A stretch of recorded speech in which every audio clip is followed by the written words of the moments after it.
Isitoshe, tume imepata ushahidi usio wa shaka kwa matukio ya ghasia ya tarehe 29 Oktoba yalipangwa, yaliratibiwa, yalifadhiliwa na kutekelezwa na watu waliopata mafunzo.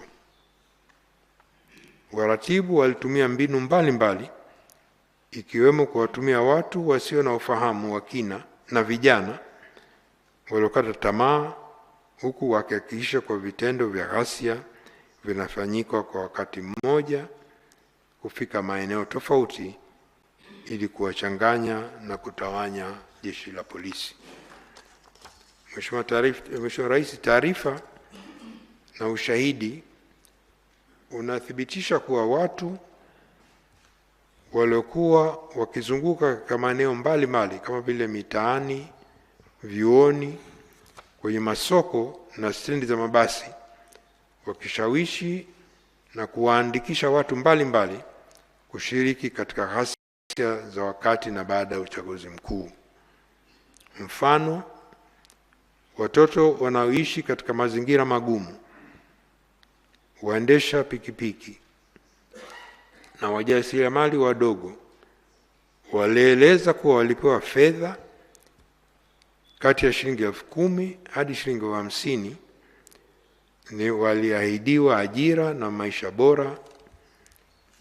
Ilielezwa zaidi kuwa kuanzia tarehe 12 Oktoba mwaka 2025 hadi tarehe 28 Oktoba waliwekwa pamoja kupewa mafunzo, kuandaliwa na kuhamasishwa kuwa sehemu ya kuanzisha na kushiriki ghasia siku hiyo. Aidha, ilibainika kwa makundi yaliyoshawishiwa ndio wahusika zaidi katika ghasia, wakati wahusika wakuu wa ghasia na waratibu hawakuwepo kwenye maeneo ya matukio, hali iliyochangia kwa kasi kikubwa kutokamatwa kwao, huku wengi na waliokamatwa wakiwa na wananchi wa kawaida, wakiwemo wafuata mkumbo au kushawishiwa kwa malipo kidogo au hadi ya kunufaika na mabadiliko yaliyopangwa bila kuwa na uelewa wa malengo halisi ya wahusika wa maandamano.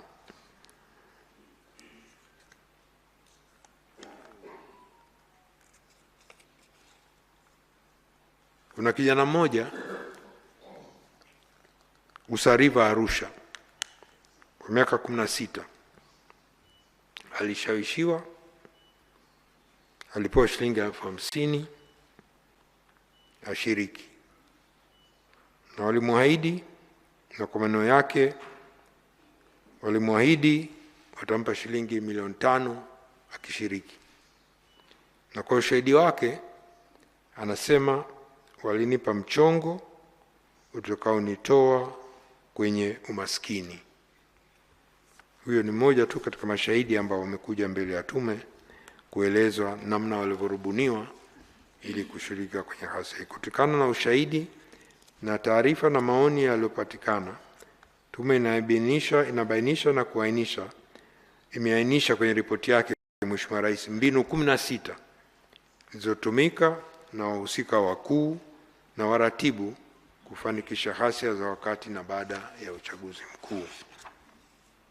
Baadhi ya mbinu hizo ni kuweka vizuizi barabarani, kuchoma moto mali mbalimbali, matumizi na ishara mbalimbali ya kutambuana, matumizi ya pikipiki kuanzisha ghasia, uanzishaji wa ghasia sehemu nyingi na kwa wakati mmoja. Lengo, Mheshimiwa Rais, kwa mujibu wa ushahidi uliowasilishwa kwenye tume na maelezo tulioipata, ni kwa matukio yale yalikuwa na malengo makuu yafuatayo.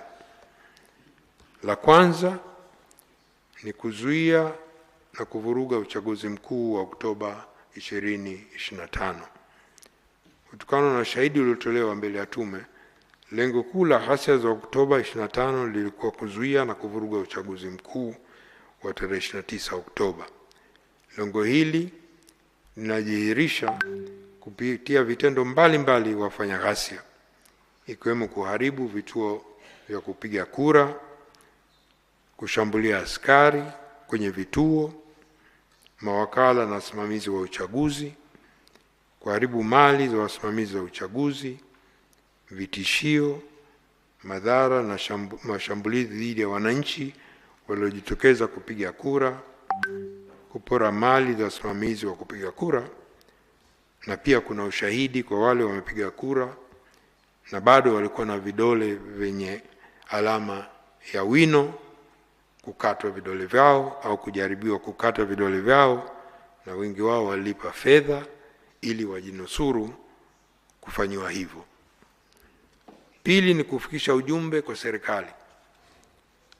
Kupitia ushahidi, taarifa na maoni, imekuwemo majadiliano na wataalamu wa uchumi. Inaonekana kuwa kupitia ghasia za uchaguzi mkuu, vijana walioshiriki walipata mwanya wa kufikisha ujumbe kwa serikali kuwa wanataka kusikilizwa na kutatuliwa changamoto zao zinazowakabili.